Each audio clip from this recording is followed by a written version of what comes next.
Sebentar saya share.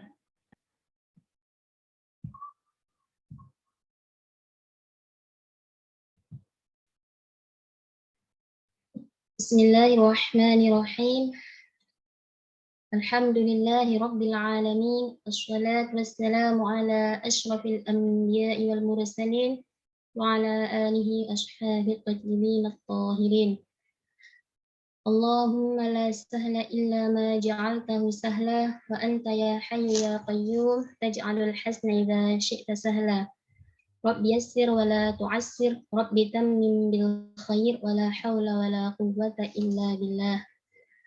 Udzakiru nafsi wa iyyakum ikhlasun niyyah lillahi ta'ala. Nah, gimana nih semua para peserta kajian online? Semoga sehat semua ya. Amin ya rabbal alamin. Insyaallah kali ini tema kali ini yaitu pelajaran ke-7, tiada Tuhan yang berhak disembah kecuali Allah. Bentar. Maaf. Ya. Nah, jadi insya Allah bab ke-7 ini akan dimulai dengan saya, dan insya Allah bab ke-8-nya akan dilanjutkan oleh Ustazah Hilda. Bismillahirrahmanirrahim. Itu pelajaran 7. La ilaha illallah. Tema kali ini adalah La ilaha illallah. Tunggu sebentar ya, maaf. La ilaha illallah. Allahu hayyun la yamut. Allahu hayyun la yamut. Allahu hayyun la yamut.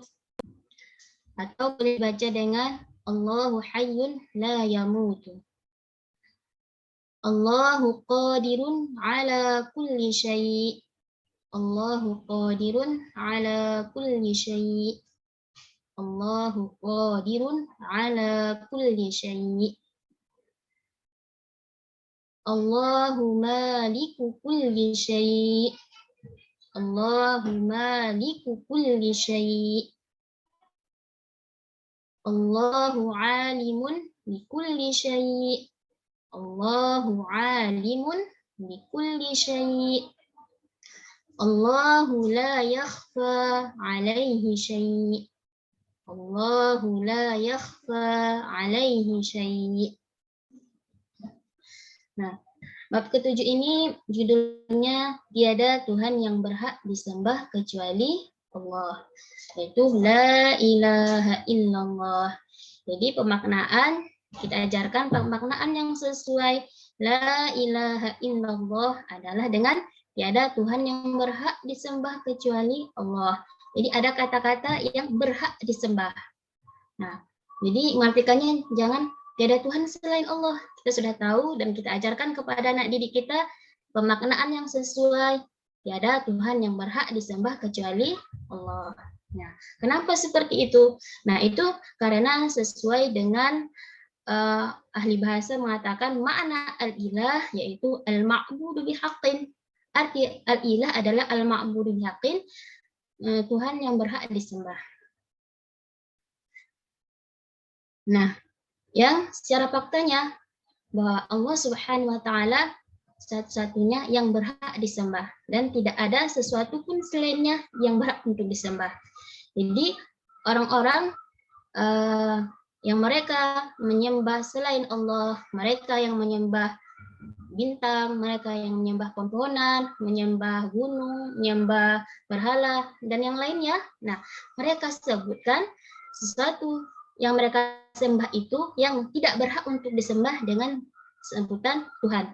Padahal yang mereka sembah itu tidak berhak. Nah, jadi karena mereka juga seperti memaknai yang seperti itu, padahal yang mereka sembah tidak berhak untuk disembah, maka kita harus memaknai la ilaha illallah dengan tiada Tuhan yang berhak disembah kecuali Allah. Nah, jadi dijelaskan bahwasanya nih, kalau kita mau memperpanjang menjelaskan kepada anak juga silahkan. Ini untuk pengetahuan saja bahwasanya pengertian la ilaha illallah itu ada penafsiran. Ada mengatakan la ma'budu bihaqqin illallah, artinya tiada Tuhan yang berhak disembah kecuali Allah.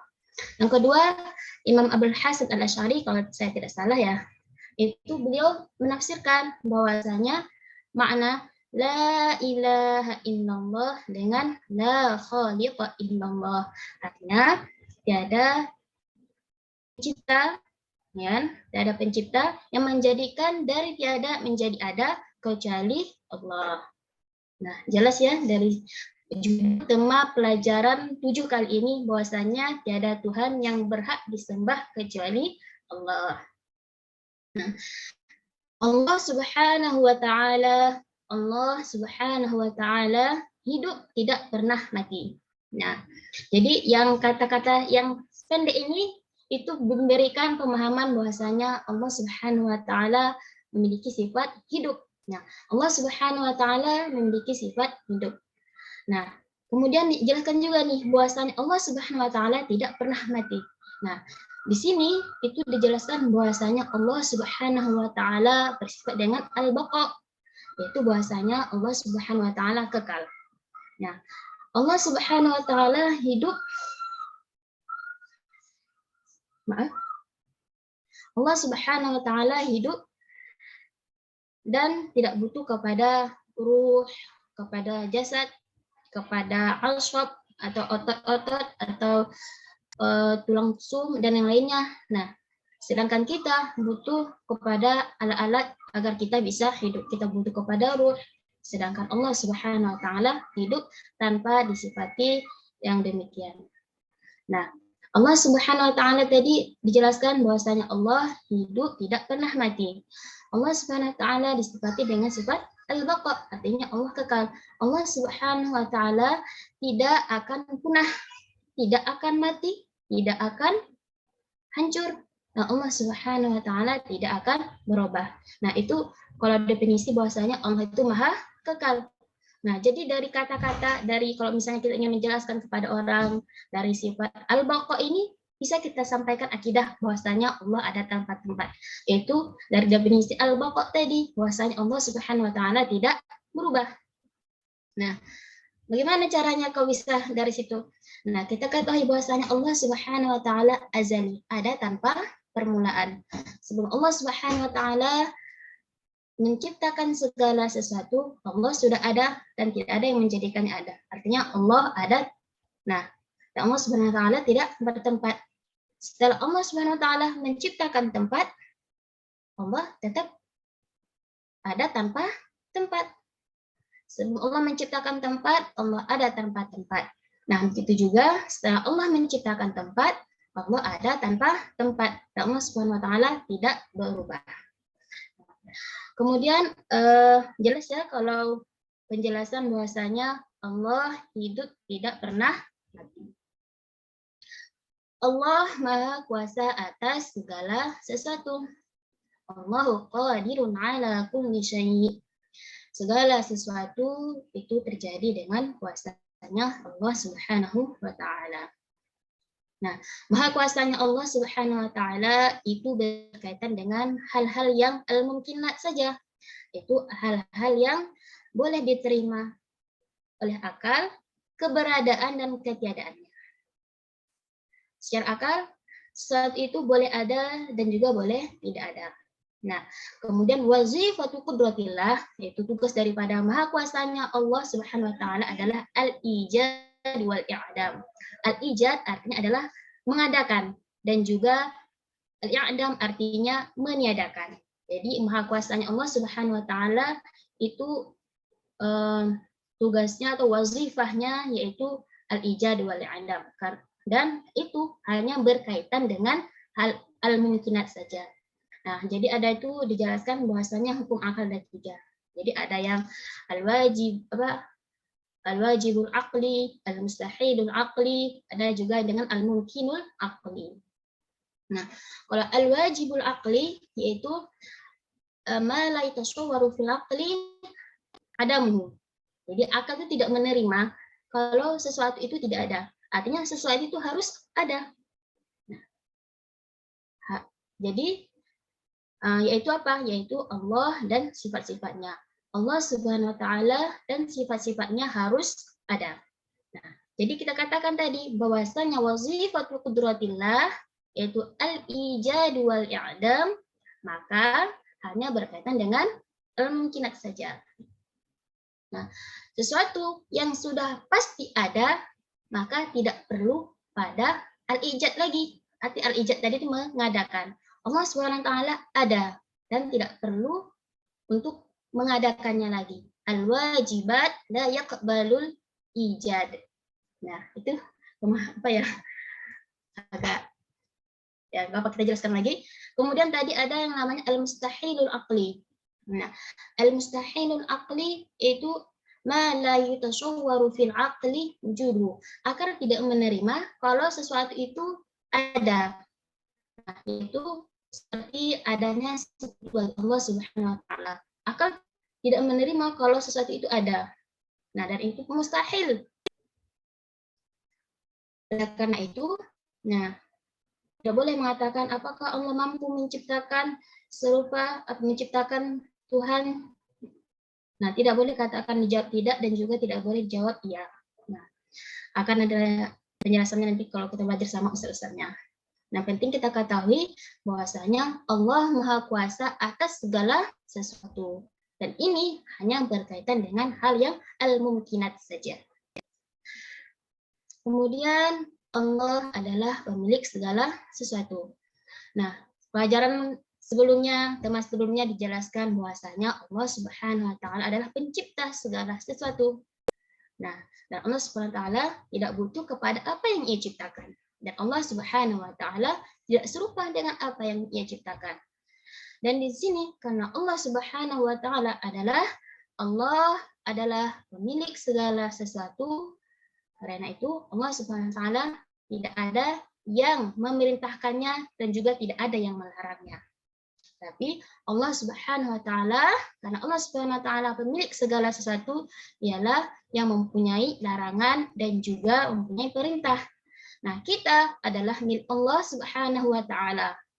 Baik, maka kita harus menaati perintah Allah Subhanahu wa taala dan meninggalkan larangan Allah Subhanahu wa taala. La haula wa la quwwata illa billah. Nah, kemudian di sini dijelaskan bahwasanya Allah Subhanahu wa taala mengetahui segala sesuatu. Allah mengetahui segala sesuatu dan tidak ada sesuatu pun yang tersembunyi bagi Allah. Allah mengetahui dengan ilmunya yang azali abadi. Yang ilmunya yang azali abadi tidak bertambah, tidak berkurang, tidak mengalami perubahan, tidak mengalami kekurangan, tidak akan berubah. Nah, berbeda dengan ilmunya makhluk. Ilmunya kita bisa lupa. Kalau misalnya kemarin kita belajar tentang Allah ada tempat keempat bersama dalilnya, sekarang kalau ditanya mungkin kita lupa. Nah, ini namanya baharu, artinya berubah. Beda dengan ilmunya Allah Subhanahu wa taala. Allah ilmunya ilmu yang azali. Allah mengetahui segala sesuatu dengan ilmunya yang satu. Nah, Allah azal sudah mengetahui segala sesuatu akan terjadi. Allah Maha mengetahui. Allah mengetahui perkara yang sedang terjadi, perkara yang telah terjadi, perkara yang akan terjadi, dan Allah Subhanahu wa taala mengetahui sesuatu itu kalau sesuatu itu terjadi bagaimana terjadinya. Allah Maha mengetahui. Ya. Kemudian Allah Subhanahu wa taala tidak sesuatu pun yang samar dan tersembunyi baginya. Nah, Allah Subhanahu wa taala dijelaskan sebelumnya atau belum ya, bahwasanya Allah Subhanahu wa taala melihat. Nah, Allah Subhanahu wa taala disifati dengan sifat melihat. Melihatnya Allah Subhanahu wa taala melihat segala sesuatu. Tadi dijelaskan juga bahwasanya Allah Subhanahu wa taala mengetahui segala sesuatu. Jadi tidak ada sesuatu pun yang samar dan tersembunyi bagi Allah. Nah, mungkin ada yang mau ditanyakan? Oh, maaf. Jelas ya dari yang disampaikan bahwasanya judul tema tiada Tuhan yang berhak disembah kecuali Allah. Nah, kita lanjut zikir. Hasbiyallahu la ilaha illa huwa alaihi tawakkaltu wa huwa rabbul arsyil azim. Hasbiyallahu la ilaha illa huwa alaihi tawakkaltu wa huwa rabbul arsyil azim. Inilah sudah diulang-ulang dijelaskan oleh Ustazah Hilda, kitab As-Saqafah Islamiyah sangat luar biasa. Tidak hanya kitab ini mencakup masalah tauhid saja, tidak hanya saja mencakup tentang akhlak saja, tidak mencakup tentang hal-hal fikih saja, tapi juga ditambahkan, diselipkan zikir-zikir dan doa-doa. Itu salah satunya ini. Nah, hasbiyallahu la ilaha illa huwa alaihi tawakkaltu wa huwa rabbul arsyil azim. Ini dibaca sore 7 kali dan pagi hari 7 kali. Nah, faedahnya dijelaskan Allah Subhanahu wa taala akan mencukupi urusan-urusan dunia dan akhiratnya. Ya, jangan lupa baca tahsin. Ini termasuk daripada aurat tahsin yang diajarkan oleh Syekh Abdullah Al-Harari. Dikir-dikir ini warid daripada hadis-hadisnya Nabi ya.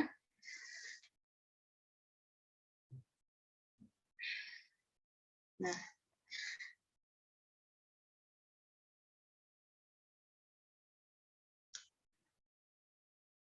baiklah, Ustazah Hildanya mungkin belum bergabung.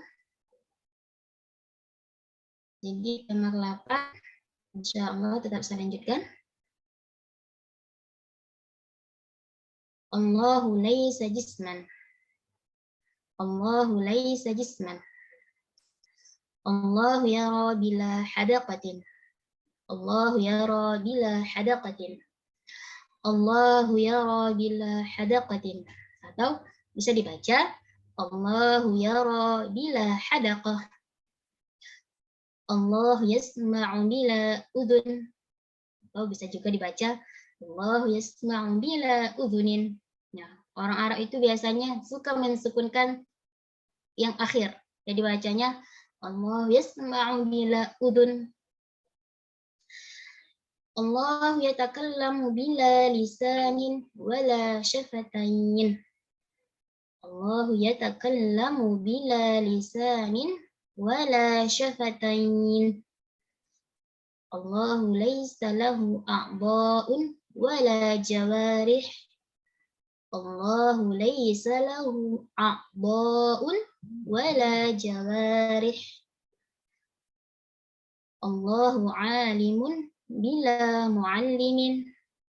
Allahu alimun bila muallim. Allahu la yushbihu syai'an wa la yushbihuhu syai'. Allahu la yushbihu syai'an wa la yushbihu syai'.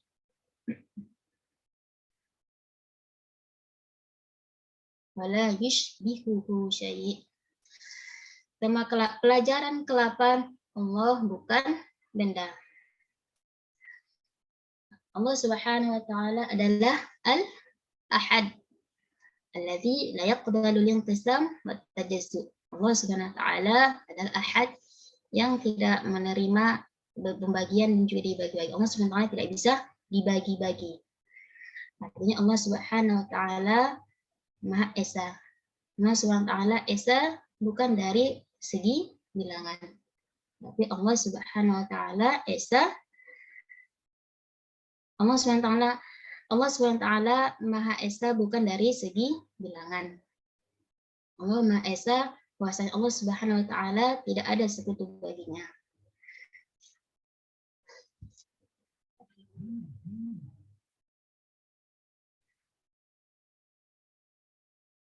Karena Allah Subhanahu wa taala bukan benda, Maka Allah Subhanahu wa taala tidak bisa dibagi. Yang bisa dibagi itu adalah benda. Nah, sedangkan Allah Subhanahu wa taala laisa jisman katsifan wala jisman latifan. Allah bukan jism katsif dan juga bukan jism latif. Nah, jadi pembagian alam yaitu bahwasanya alam itu terbagi menjadi dua. Ada yang benda, ada yang sifat benda. Nah, kemudian benda ini ada yang kasif, ada yang latif. Nah, kalau kasif ini sesuatu yang bisa disentuh oleh tangan. Kalau di bahasa Arabnya, ma'id batu bilyat. Jadi sesuatu yang bisa dipegang oleh tangan. Itu disebut dengan benda kasif. Nah, itu seperti manusia, kemudian benda, tumbuh-tumbuhan, binatang, dan yang lainnya. Adapun benda latif yaitu ma la yuthbatu bil yad, sesuatu yang tidak bisa disentuh oleh tangan, seperti angin, apalagi cahaya dan yang lainnya. Nah, jadi Allah Subhanahu wa taala bukanlah bagian benda kasif dan juga bukan bagian daripada benda latif. Tidak boleh dikatakan Allah Subhanahu wa taala cahaya. Na'udzubillah. Dijelaskan Allah Subhanahu wa taala bukan benda yang serupa dengan makhluknya. Allah Subhanahu wa taala bukan benda. Allah melihat tidak dengan bagian hitam yaitu biji mata. Jadi Allah Subhanahu wa taala Maha melihat. Melihatnya Allah Subhanahu wa taala itu tidak butuh dengan alat apapun. Tidak butuh kepada dengan biji mata, tidak butuh kepada pupil mata apalagi. Tidak butuh kepada bulu mata, apalagi. Nah, yang putih mata ini dan yang lainnya, Allah Subhanahu wa taala tidak butuh itu. Beda dengan kita. Kita tidak akan dapat melihat kalau tidak ada yang namanya kornea, ini biji mata dan yang lainnya. Tapi Allah Subhanahu wa taala tidak butuh yang demikian. Allah melihat tanpa butuh kepada alat-alat untuk melihat. Kemudian Allah Subhanahu wa taala Maha mendengar. Allah mendengar tidak dengan telinga. Allah Subhanahu wa taala mendengar tidak dengan telinga dan juga tidak dengan daun telinga. Ya. Allah Subhanahu wa taala mendengar dengan sifatnya, mendengar dengan sifat yang azali abadi. Ya, tanpa butuh kepada telinga dan daun telinga dan lainnya. Allah berkalam tidak dengan lidah dan dua bibir. Allah Subhanahu wa taala bersifat kalam. Sifat kalamnya Allah Subhanahu wa taala tidak bersuara, tidak berhuruf dan juga tidak bersuara, berhuruf dan juga tidak apa? Lupa saya. Masya Allah. Allah Subhanahu wa taala berkalam tidak dengan lidah dan juga dua bibir. Allah tidak memiliki bagian-bagian tubuh dan anggota badan. Allah SWT laisa jisman. Allah bukanlah benda. Yang namanya yang memiliki bagian-bagian tubuh dan anggota badan itu adalah benda. Sedangkan Allah Subhanahu wa taala bukan benda. Maha suci Allah dari memiliki bagian-bagian tubuh dan anggota badan. Allah Maha mengetahui tanpa ada yang mengajarinya. Beda dengan manusia. Kita butuh mengetahui dengan mempelajari dan diajari oleh guru. Allah SWT mengetahui. Dan dijelaskan bahwasanya Allah itu Maha mengetahui dengan ilmunya yang azali, yang abadi. Alladzi la yataghayyar, tidak berubah, wala yanqus, tidak akan berkurang, wala yatajaddad, dan tidak mengalami pembaruan, wala yazid, dan juga tidak bertambah. Beda dengan kita, kalau kita murojaah, belajar sungguh-sungguh, murojaah yang giat, ilmu kita akan bertambah. Tapi Allah Subhanahu wa taala tidak akan lupa dengan belajar. Tidak, kita belajar, kita akan tambah ingat.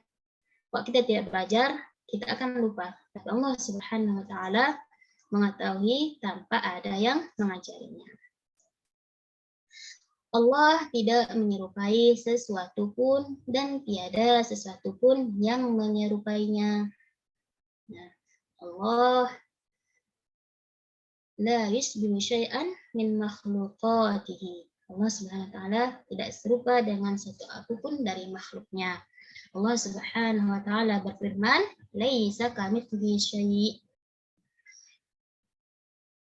Allah Subhanahu wa taala tidak ada sesuatu pun yang menyerupainya dan tidak ada sesuatu pun selainnya yang menyerupainya.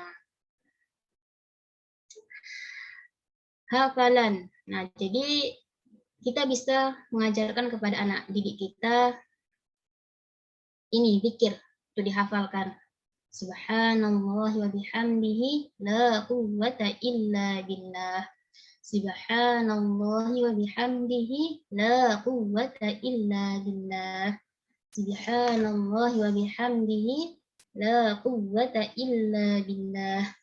Maha suci Allah dan dengan memujinya tiada kekuatan untuk melakukan ketaatan kecuali dengan pertolongan Allah. Mbak admin, cukup sampai sini Mbak.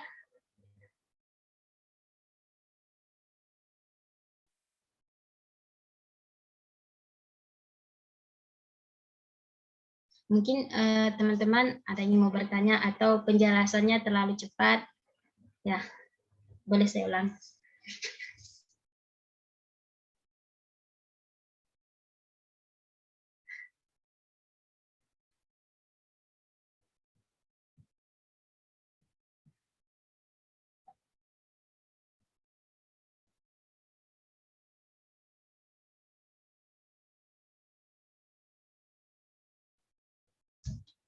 Mbak admin.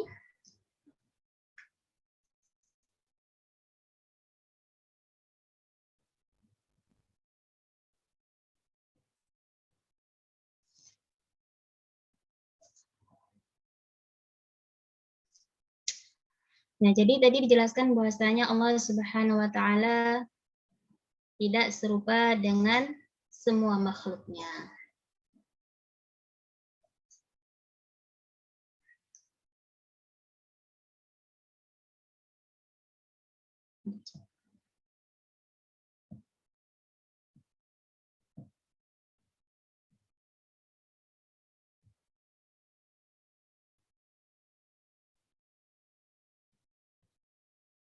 Maaf ya, saya baru baca chatnya. Suara saya kecil ya. Apa perlu diulang lagi?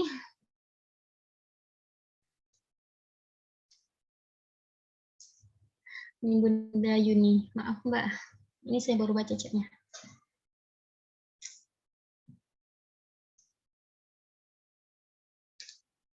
Jika tidak ada yang mau bertanya, kita akhiri saja dengan ini.